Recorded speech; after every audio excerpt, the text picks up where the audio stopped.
Hola, en esta serie de diapositivas vamos a terminar con el capítulo 3, el capítulo dedicado a la morfología del sustantivo. Vamos a terminar con la sección 3.3, que es la sección de la perspectiva diacrónica y sincrónica. Recordemos que estas últimas secciones de los capítulos miran la evolución del latín al español moderno y también miran si hay variación en un fenómeno dentro del español moderno hablado hoy en día entre los hablantes nativos. Entonces, en esta última sección de este capítulo vamos a mirar la morfología nominal del latín, o sea, la morfología de los sustantivos del latín. Esta sección del capítulo centra en torno de la figura 3.4. Es la figura crucial en esta sección porque se hace referencia a ella en las explicaciones de cómo funcionaban los sustantivos en latín. Entonces, esta es la figura central de esta sección y es el sistema de los sustantivos o el sistema nominal del latín clásico. Obviamente sabemos que es el latín vulgar que evolucionó al español hablado hoy en día. Sin embargo, no tenemos documentación escrita del latín vulgar, entonces nos basamos en el latín clásico para tratar de ver cómo cómo ha podido llevar la evolución del latín al español de hoy en día. Entonces, la morfología nominal del latín, obviamente, si miramos la figura 3.4, vemos que era un sistema complejo, ¿no?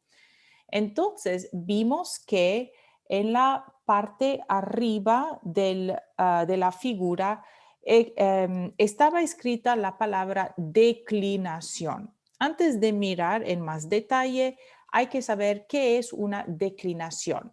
Pues es un grupo de palabras y puede ser un grupo de sustantivos, un grupo de pronombres, un grupo de adjetivos o de determinantes que siguen el mismo patrón en su morfología. Patrón significa pattern. Las declinaciones son arbitrarias y son semejantes a una conjugación verbal. Entonces, si pensamos en los verbos en el español moderno, tenemos tres clases de verbos, ¿no? Los verbos en AR, los verbos en ER y los verbos en IR. En la gramática, estos se llaman los verbos de primera conjugación, los verbos de segunda conjugación y los verbos de tercera conjugación. Entonces, la declinación o las declinaciones en latín funcionaban de la misma manera. Era una forma de categorizar los sustantivos. Entonces, y otras palabras como estas aquí, pronombre, adjetivo, determinante. Entonces, era una manera de clasificar los sustantivos en un grupo. Entonces, el grupo de los sustantivos de la primera declinación. Aquí vemos entonces las declinaciones. Vamos a ignorar todo el resto. Entonces, primera declinación, segunda declinación, tercera, cuarta y quinta. Entonces teníamos 5 declinaciones, ¿verdad? Primera, segunda, tercera, cuarta y quinta. Cada una de estas declinaciones estaba caracterizada por los sufijos, ¿no? Igual como las conjugaciones verbales, las conjugaciones verbales son sufijos, pues de la misma manera las declinaciones tenían sufijos. Y estos sufijos podían ser una vocal o una combinación de vocal consonante o podían ser una sílaba entera de más de 2 sonidos. Como ejemplo aquí, la palabra femina en latín, que significaba woman, tenemos la A, que es parte de la primera declinación. Siguiendo a esta figura, que puede ser complicada de entender sin una explicación, Siguiendo aquí, vamos a mirar esto de género. ¿Ok? Entonces, primero vimos las 5 declinaciones. Ahora vemos aquí este renglón. ¿Ok? Estas son columnas, son verticales. Los renglones son horizontales. Este renglón dice género. ¿Ok? Y aquí están, según las declinaciones, los diferentes géneros, ¿verdad? Entonces vemos que el género en latín tenía 3 clasificaciones: masculino, femenino y neutro.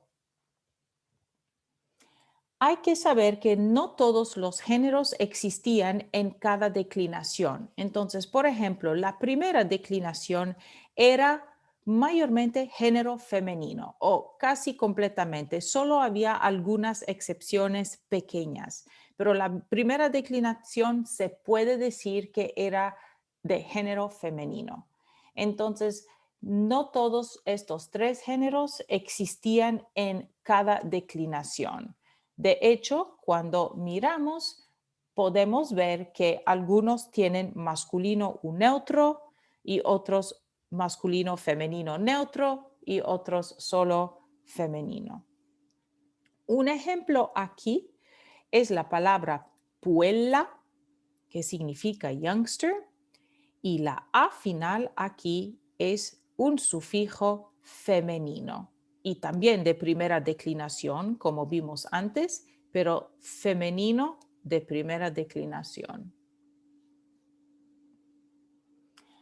Ahora la columna de casos. Como dije antes, esta tabla no está bien organizada, la tabla de esta figura. Entonces, aquí hay que ignorar género, porque género significa esto de femenino, masculino, neutro, femenino. Entonces, este género, esta palabra, es el título de las opciones en este renglón.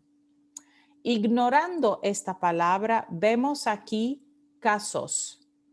Y los casos son estos: nominativo, acusativo, genitivo, dativo, ablativo. Esto es lo que vamos a mirar ahora. El caso latino. Entonces, ¿qué es caso? Caso es la función gramatical del sustantivo en la oración. En inglés se llama case. Y en latín teníamos 7 categorías de casos. De caso. Esto significa que los sustantivos podían tener 7 funciones diferentes en la oración. Teníamos el caso nominativo. Entonces, cuando un sustantivo tenía el caso nominativo, significaba que el sustantivo era el sujeto de la oración. Teníamos el caso genitivo. Cuando un sustantivo tenía el caso genitivo, significaba que era una posesión, ¿ok? Era un posesivo. El caso dativo significaba que el sustantivo era el objeto indirecto en la oración. El caso acusativo significaba que el sustantivo era el objeto directo en la oración. El caso ablativo significaba que el sustantivo tenía la función de instrumento o de dirección en la oración. El caso vocativo significaba que el sustantivo era destinatario de discurso, como si yo digo algo como: Pablo, ven acá, o llámame mañana. Entonces Pablo tenía el caso vocativo porque mi discurso estaba destinado a él. Yo lo hablé directamente a él. Pablo, llámame, o algo así. Y finalmente, el caso locativo de lugar significaba que el sustantivo tenía la función de indicar el lugar en la oración. Ok, ahora hay que mirar también que cada caso viene con singular o plural después. Entonces, los casos también tenían número. Y el número, obviamente, como en español, es singular o plural. Entonces, es una división binaria. Muy bien, vamos a ver un ejemplo de cómo funcionaban estos sustantivos en latín. Este ejemplo viene del libro en la página 95, ejemplo D.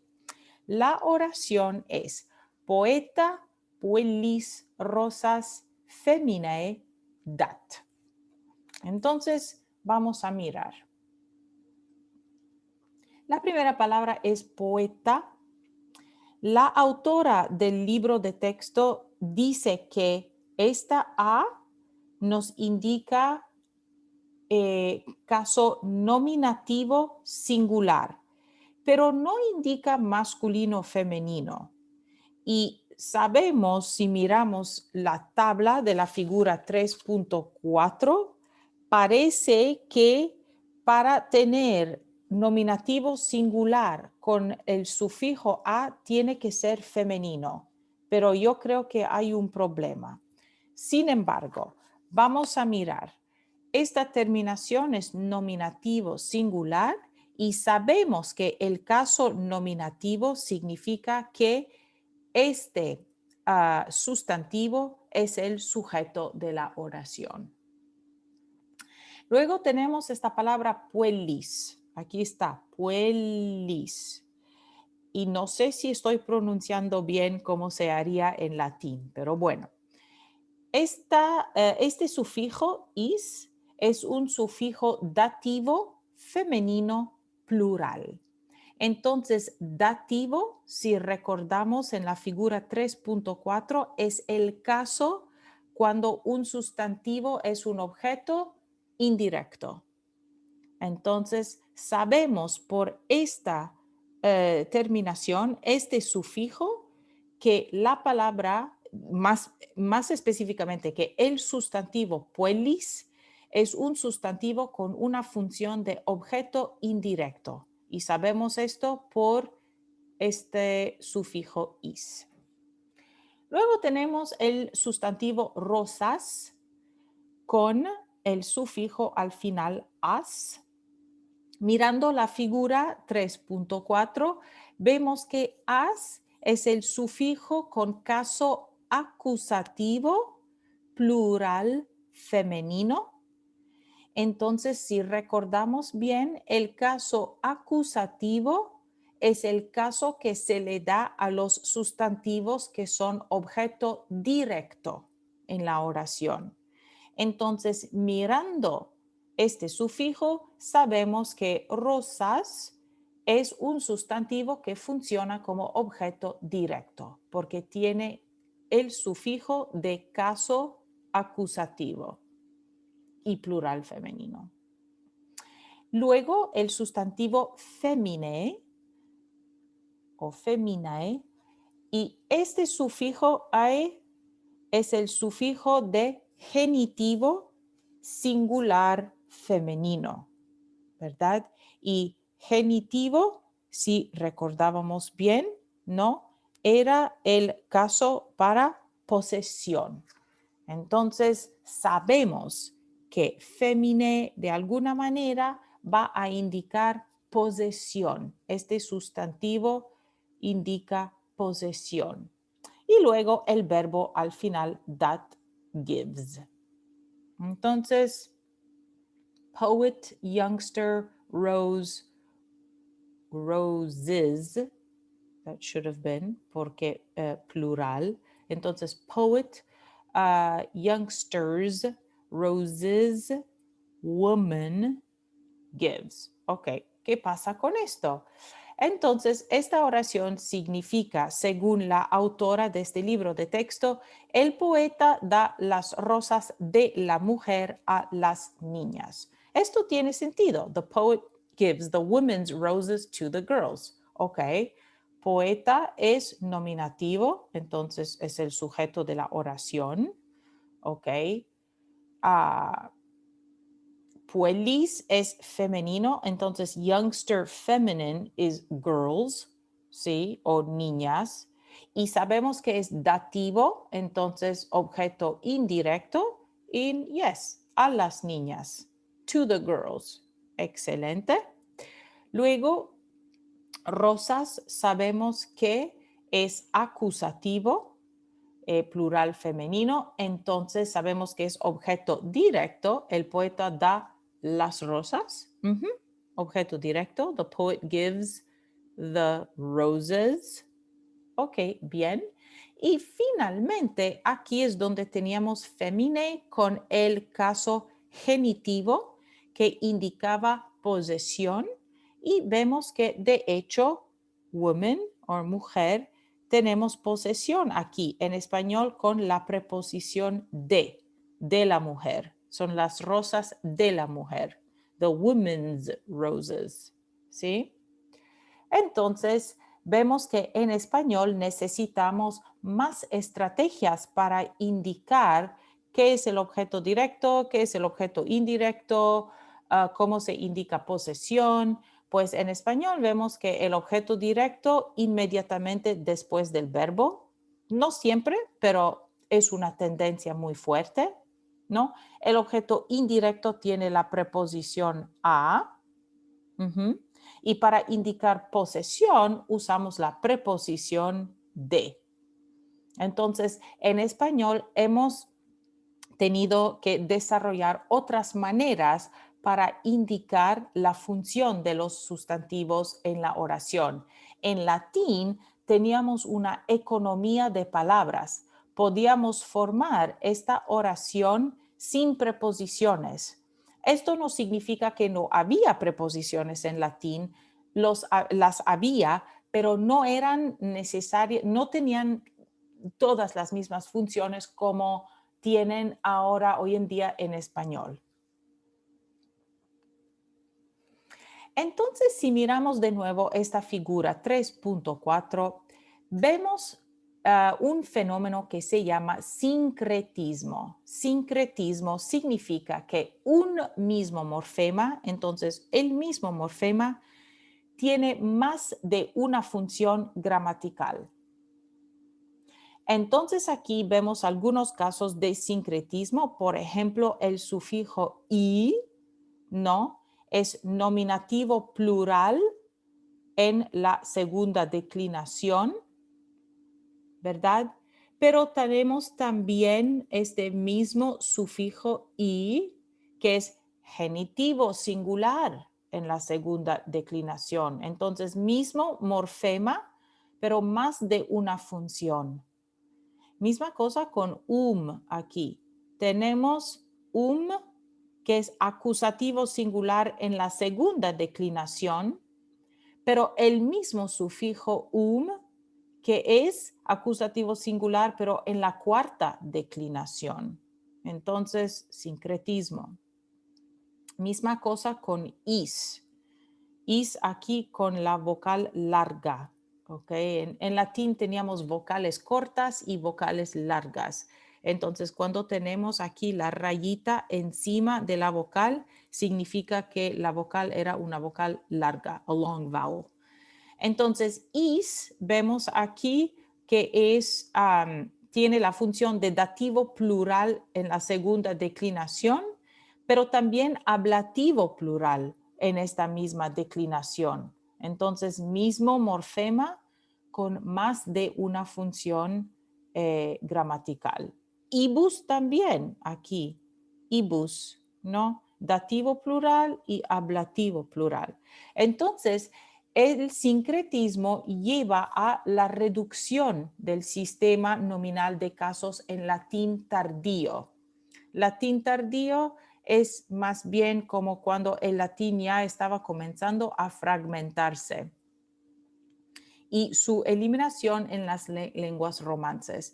Podemos imaginar un sistema con sufijos que tienen varias funciones y que poco a poco estas varias funciones de alguna manera el sistema encuentra una manera de reducirse, porque los hablantes en muchos casos buscan una economía de la lengua o una manera más eficiente de comunicación. ¿no? Entonces, para cuando llegamos a las lenguas romances, se eliminó por completo este sistema de casos, ¿no? Aquí, los casos nominativo, acusativo, etcétera, etcétera. Obviamente teníamos también la reducción del sistema de género, porque ya desapareció el género neutro y nos quedamos en español solo con femenino y masculino. Y obviamente se eliminó por completo las declinaciones, ¿sí?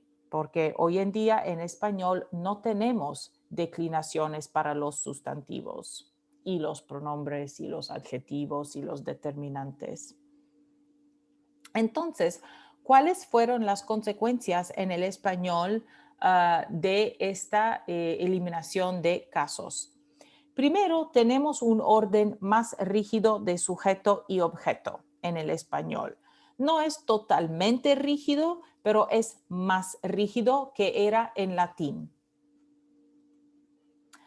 Segundo, se creó la A personal. Entonces, para indicar el objeto directo, ya que se eliminó el caso acusativo, ¿no? Se creó la A personal, que es una de las maneras para indicar un objeto directo que es humano, ¿verdad? ¿Por qué?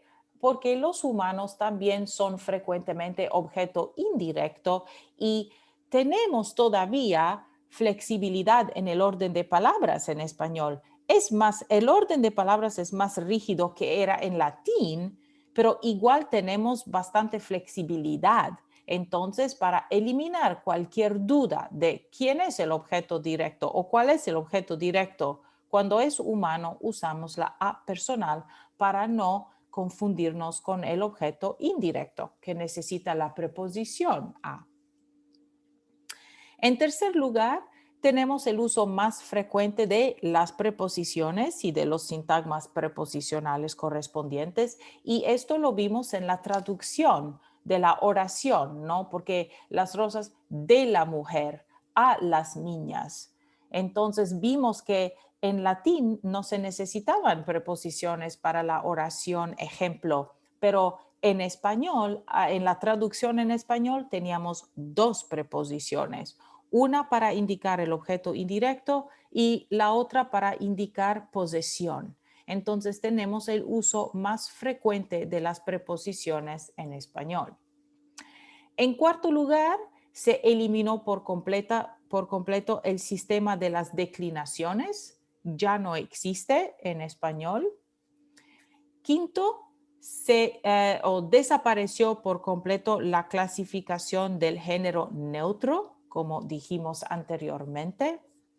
En sexto lugar, se identifica el singular, o sea, entre el número singular plural, el sufijo singular ya no existe y el sufijo plural es ese. O para los sustantivos que terminan con una consonante ES, ¿no? El morfema, el alomorfo ES. Pero los sustantivos en singular ya no tienen ningún sufijo al final. Entonces, el sufijo para singular es esto, nada, para los sustantivos. Muy bien, entonces aquí una pequeña diapositiva de práctica para los que quieren atreverse a ver si pueden traducir estas tres oraciones del latín al español. No es obligatorio, pero sino simplemente para la diversión. Y como siempre, si hay preguntas o dudas, las vamos a discutir en clase. Muchas gracias por su atención.